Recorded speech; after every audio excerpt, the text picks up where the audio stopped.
함께 사도신경으로 우리의 신앙을 고백하며 사순절 33번째 새벽 예배를 주님께 올려드리겠습니다.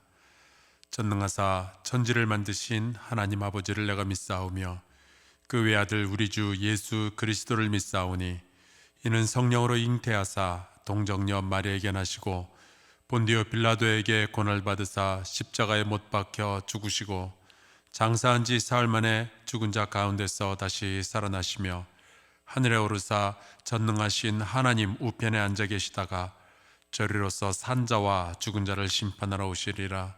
성령을 믿사오며 거룩한 공예와 성도가 서로 교통하는 것과 죄를 사하여 주시는 것과 몸이 다시 사는 것과 영원히 사는 것을 믿사옵나이다. 아멘. 우리 함께 찬송가 149장 같이 찬양하겠습니다.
오늘 우리가 함께 나눌 말씀은 고린도전서 1장 18절 한 절 말씀입니다. 제가 받들어서 읽겠습니다. 십자가의 도가 멸망하는 자들에게는 미련한 것이요 구원을 받는 우리에게는 하나님의 능력이라. 아멘. 우리 함께 기도하겠습니다. 하나님 고맙습니다. 날마다 찾아오는 아침이지만 이 역시도 주님의 은혜 없이는 단 한순간도 살 수 없는 하루의 시작이기에 주님께 감사와 기도를 올려드립니다. 하지만 주님, 전 세계가 아프고 힘들어하고 있습니다. 코로나19로 인하여 사랑하는 가족을 잃은 이들과 고단에도 쉴 수 없는 의료진들을 주님 위로하여 주옵소서. 우리 성도들도 믿음으로 이 거친 물결을 헤쳐나가려고 합니다. 주님께서 힘과 지혜와 용기를 허락하여 주옵소서. 이 아침에 또한 주께 예물 올려드린 손길들이 있습니다. 하나님, 믿음으로 드리는 그 손길들 기억하여 주시고 비교할 수 없이 더 좋은 것으로 주께서 갚아 주옵소서. 이 예물이 쓰여지는 곳마다 그리스도의 향기가 퍼져나가게 하여 주옵소서. 이 아침에 주께서 주시는 말씀을 겸손히 받으며 하나님 나라의 백성으로서 합당한 삶을 살 수 있도록 주여 능력 허락하여 주옵소서. 예수 그리스도의 이름으로 기도하옵나이다. 아멘. 우리가 살다 보면 다 지나온 일인데 안 믿어지는 일들이 있죠. 저는 지난 3월 달이 참 실감이 나지를 않습니다. 3월이 있기는 있었나 싶을 정도예요. 아마 우리 성도 여러분께서도 비슷한 느낌을 가지셨을 거라 생각을 합니다. 그러나 한 가지 분명한 것은 우리 몇 번인지 기억은 나지 않아도 우리가 한 달 내내 숨을 쉬고 살았던 것처럼 하나님께서 우리와 함께 하셨고요, 우리를 지켜주셨다는 사실입니다. 그 하나님께서 이 4월 달에도 저와 여러분을 꼭 지켜주시기를 바랍니다. 오늘도 네 가정이 우리 이웃 교회들을 돕기 위해서 나섰습니다. 우리 조선행 성도 박영애 권사님, 조설하 조인현 가정, 또 장진호 장로님, 손주란 권사님, 하은 하민 가정, 양창희 권사님, 나세정 권사님, 양주헌 집사님, 김영선 집사님, 현진 현서, 양주동 집사님, 유하나 집사님, 혜린 혜지 가정, 그리고 배영옥 집사님, 장미란 집사님, 배단비 배준혁 가정입니다. 우리 한사랑교회 성도님들은 누가 힘들어하는 것을 참 보기 어려워하시는 것 같아요. 함께 해주시는 우리 성도 여러분께 진심으로 감사의 말씀을 드립니다. 어제는 복음이 하나님의 능력이다라는 말씀을 함께 나누었습니다. 여러분, 사람 하나 구원해내는 것이 얼마나 힘든 일인 거 아시죠? 그런데 이 복음은 믿는 사람을 전부 다 구원하잖아요. 복음은 믿는 사람들에게 구원을 주시는 하나님의 능력입니다. 그러니 여러분도 복음을 믿으셔서 구원을 받았고, 또 여러분이 사랑하는 식구들에게도, 친구들에게도 복음을 전하여서 그들도 구원받은 주의 백성들이 되기를 주의 이름으로 축복합니다. 오늘은 십자가의 도에 대한 말씀을 함께 나누려고 합니다. 옛날에 그런 말들 들어보신 적 있죠? 도를 믿으십니까? 도를 아십니까? 오늘 말씀해 보니까 바울이 이렇게 고백을 해요. 십자가의 도가 하나님의 능력이다라고요. 여기 나오는 도는 이제 길이 아니라 가르침이라는 뜻입니다. 좋은 소식이라고 해도 되겠고요. 헬라 성경에 보니까 로고스라는 단어를 우리말 성경으로 도라고 번역을 했어요. 우리가 흔히 말씀이라고 부르는 그것이 바로 로고스죠. 그러니까 십자가의 도, 이거는 십자가에 대한 말씀 혹은 십자가의 말씀, 그렇게 번역을 해도 되겠습니다. 그렇다면 이 십자가에 대한 말씀, 십자가의 이야기가 어떻게 하나님의 능력이 될 수 있을까? 우리가 이 말씀을 잘 이해하려면 고린도 교회의 상황을 먼저 이해하는 것이 좋겠습니다. 고린도라는 도시는요, 항구 도시예요. 마치 그 북아메리카와 남아메리카 사이의 그 개미허리처럼 잘록한 곳에 파나마라는 나라가 있어서 운하를 파고 이쪽 바다에서 저쪽 바다로 이렇게 통행하는 배들에게 통행료를 받는 것처럼 고린도는 서쪽으로는 이탈리아 쪽으로 갈 수 있는 바다가 있고요, 동쪽으로는 터키 쪽으로 갈 수 있는 바다가 있는 아주 그 잘록한 개미허리와 같은 그 지형에 있는 교통의 요지, 항구 도시였습니다. 양쪽으로 항구가 있었어요. 당연히 뱃사람들이 참 많이 모였고 운송업 등등으로, 창고업 등등으로 돈을 번 사람들이 참 많이 살고 있었습니다. 뱃사람들이 많으니 미신이 성행을 했고, 돈을 번 사람들이 많으니 타락한 문화들이 그 도시에 즐비하게 있었습니다.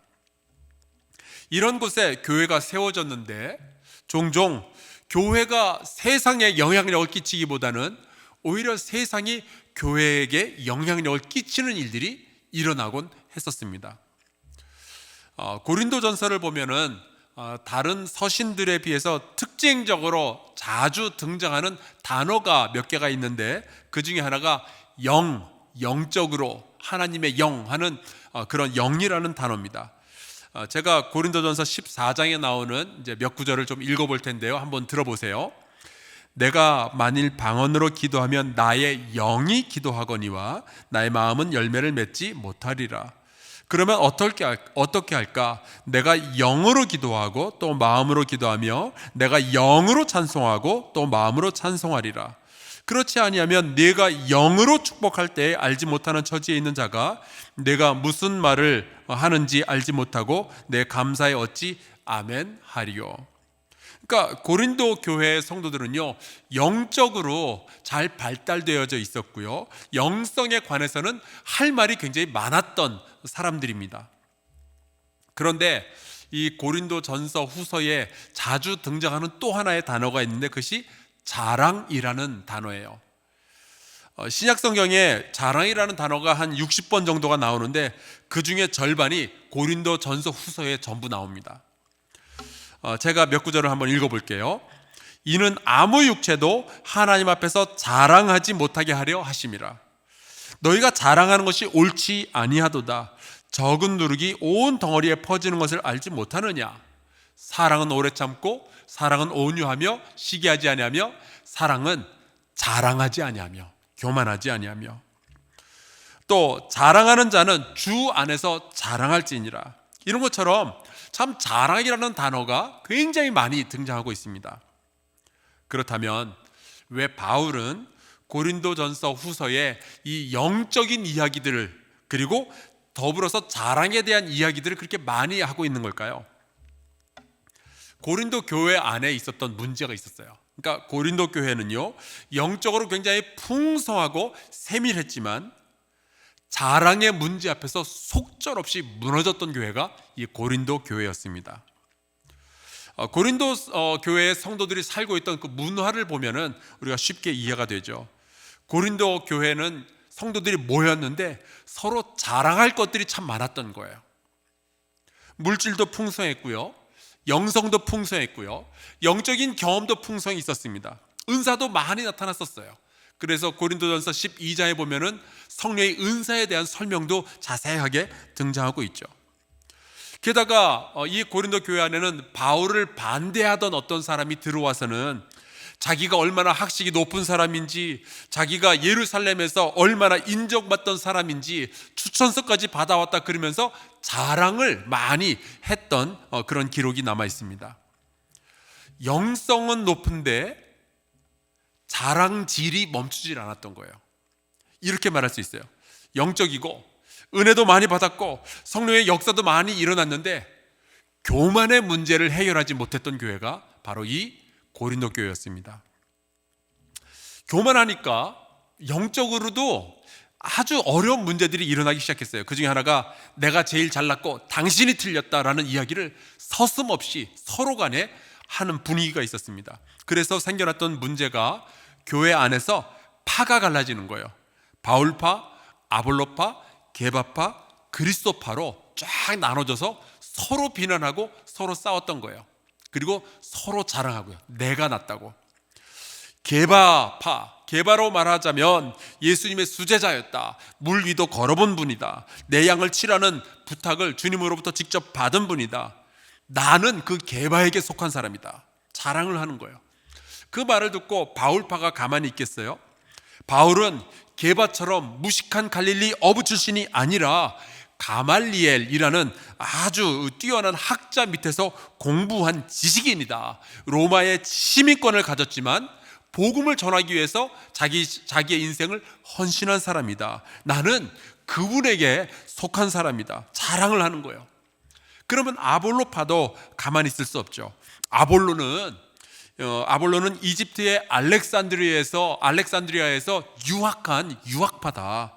성경에 능통한 분이다. 나는 아볼로에게 속한 사람이다. 여러분, 만약에 그렇다면 그리스도파가 할 말은 얼마나 많겠어요. 그렇게 서로 싸우는 교인들의 소식을 들었던 바울이 한 이야기가 오늘 우리가 읽은 고린도전서 1장 18절입니다. 서로 자기의 영성이 더 낫다고 자랑하는 너희 고린도 교회의 성도들아, 그렇다면 너희가 그렇게 자랑을 많이 하고 서로 싸운다면 너희에게 예수 그리스도의 십자가란 어떤 의미냐라고 하는 거예요. 여러분, 십자가가 뭘까요? 우리나라 그 역사에 보면은 우리나라의 역사에 나오는 그 사형 방법들 가운데서 가장 끔찍한 사형 방법이 능지처참이라는 것이 있죠. 제가 차마 여러분에게 말로 설명하기도 어려울 정도로 참 참혹한 사형 방식입니다. 중세 유럽에서는 목을 매달거나 혹은 길로틴이라는 기계로 사람의 목을 잘라서 사형을 집행을 했었습니다. 물론 더 가혹한 사형의 방법으로 화형이라는 것이 또 있었죠. 십자가는요, 고대 페르시아나 로마 제국에서 사용하던 사형 틀입니다. 가장 죄가 좀 중한 사람, 나라에 반역한 사람, 그런 사람들을 사형을 시키는데 가장 수치스럽고 가장 고통스럽게 또 가장 천천히 사람을 죽이는 거예요. 게다가 그것은 십자가에 사람을 매달아 놓는 거기 때문에 그것을 바라보는 모든 백성들에게 공포감을 심어주기에 아주 딱 좋은 방식이었습니다. 우리도 잘못하면 저렇게 될 수 있겠구나, 그렇게 생각을 하게 만드는 거죠. 그런데 예수님이 그 십자가의 고통을 당하셨어요. 2000년 전 로마 제국에서 볼 수 있는 가장 참혹하고 가장 부끄럽고 가장 고통스러운 죽음을 당하신 거예요. 그런데 예수님이 거기에 왜 죽으셨냔 말이에요. 누구 때문에 이 일이 벌어졌냐는 거죠. 누군가요? 우리 때문입니다. 우리 인간들 때문에 그분이 그렇게 죄 없으신 분이 십자가에 달려 죽으셨던 거예요. 그분은 얼마나 그 십자가에서 고통스러웠을까?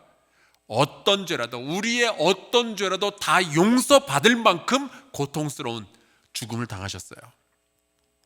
그분은 우리를 하나님의 자녀로 높여주시기 위해서 스스로 약해지고 스스로 낮아지시고 고통받으며 죽으셨던 거죠. 바울은 빌립보서에서 예수 그리스도의 십자가 사건에 대해서 이런 식으로 영적으로 설명을 합니다. 너희 안에 이 마음을 품으라. 곧 그리스도 예수의 마음이니 그는 근본 하나님의 본체시나 하나님과 동등됨을 취할 것으로 여기지 아니하시고 오히려 자기를 비워 종의 형체를 가지사 사람들과 같이 되셨고 사람의 모양으로 나타나사 자기를 낮추시고 죽기까지 복종하셨으니 곧 십자가에 죽으심이라. 바울은요, 그렇게 영성이 좋은데도 교만의 죄 앞에서 무너져 내려가는 그 고린도 교회 성도들에게 바로 이 말을 하고 싶은 거예요. 주님은 우리를 구원하시기 위해서 그 높으신 분이, 하나님이신 분이 우리보다 낮아지셨는데 어떻게 우리는 교회에 모여서 서로 자랑질이나 하고 있고, 어떻게 우리가 편을 가르고 있고 내가 잘났다 네가 잘났다 하면서 싸울 수 있냐는 거예요. 만약 그렇다면, 우리가 그런 식으로밖에 살 수 없다면 예수 그리스도의 십자가는 너희들에게 어떤 의미가 있느냐 하는 거죠. 여러분, 내가 공부 많이 한 것이 능력이 아니라는 겁니다. 내가 게바나 바울에게 속한 것이 능력이 아니라는 거예요. 오히려 작아지고 낮아지는 십자가, 그것이 진정한 하나님의 능력이라는 거죠. 그게 우리를 구원해 주는 거죠. 여러분, 십자가가 어떻게 하나님의 능력이 되겠어요? 사형당하는 것이 어떻게 하나님의 능력이 되겠어요? 그것을 골로새서에서 이렇게 설명을 합니다. 아버지께서는 모든 충만으로 예수 안에 거하게 하시고, 그 예수 그리스도가 하나님이시라는 얘기죠. 그의 십자가의 피로 화평을 이루사 만물 곧 땅에 있는 것들이나 하늘에 있는 것들이 그로 말미암아 자기와 화목하게 되기를 기뻐하심이라. 여러분, 나를 배신한 사람을 용서하는 것이 쉬운가요? 어려운가요? 혹시 지금 이 예배를 부부가 함께 드리고 계신다면은 절대로 대답은 하지 마시고요. 한번 머릿속으로 생각만 해보세요. 여러분의 남편이 혹은 아내가 외도를 하는 것을 알게 되었다면 여러분, 그것이 용서하기가 쉽겠어요? 어렵겠어요? 그런데 여러분, 하나님은 당신을 배신하고 떠나버린, 혹은 우상을 섬기고 있는 인류 전체를 용서하시겠다는 거예요. 한 사람의 죄와 그 사람의 배신도 용서하기가 그렇게 힘이 드는데 어떻게 모든 인류의 죄를 용서하실 수가 있을까요? 바로 예수 그리스도의 십자가의 피로 그게 가능하다는 겁니다. 하나님이신 바로 그분이 낮아지시고 그분이 수치스러운 십자가를 지심으로, 그리고 그 십자가에서 죽으심으로 우리가 죄의 용서를 받는 거예요. 그렇게 하나님과 우리가 화해하게 되는 거죠. 그래서 여러분, 십자가의 도가요, 하나님의 능력인 거예요. 구원받는 우리들에게는. 이 십자가에서 이사야 선지자의 예언이 이루어집니다. 그가 찔림은 우리의 허물 때문이요, 그가 상함은 우리의 죄악 때문이라. 그가 징계를 받음으로 우리는 평화를 누리고 그가 채찍에 맞음으로 우리는 나음을 받았도다. 이 십자가가 우리를 살린 것을 아는데 내 재산이나 내 지식이나 내가 누구에게 속했다, 이것이 나를 구원하는 것이 아니라 하나님이 나 대신 고통받으시고 십자가에 죽으심으로 내가 살았다라는 것을 우리가 아는데 어떻게 우리가 서로의 눈앞에서 교만한 삶을 살 수가 있겠냔 말이죠. 십자가의 의미를 안다면은 우리가 어떻게 변화되지 않고 세상 사람들처럼 서로 지자랑하면서 살아갈 수가 있겠냐고요. 나를 사랑하시려고 십자가를 지신 예수 그리스도를 우리가 안다면 우리가 어떻게 또 다른 누군가를 사랑하지 않을 수가 있겠냐고요. 지금 사도 바울은 그 이야기를 하고 있는 거예요. 여러분, 우리가 잘나서 구원받은 거 아니잖아요. 하나님이 낮아지시고 그분이 고통당하시고 그분이 십자가에서 죽으셨기 때문에 우리가 구원을 받은 거죠. 우리가 하나님의 백성이 되고 하나님의 자녀가 되고요, 우리가 성도가 된 거죠. 그렇다면 은혜로 구원받은 주제에 우리는 그저 겸손해야 되지 않겠습니까? 우린 그저 사랑해야 되지 않겠어요?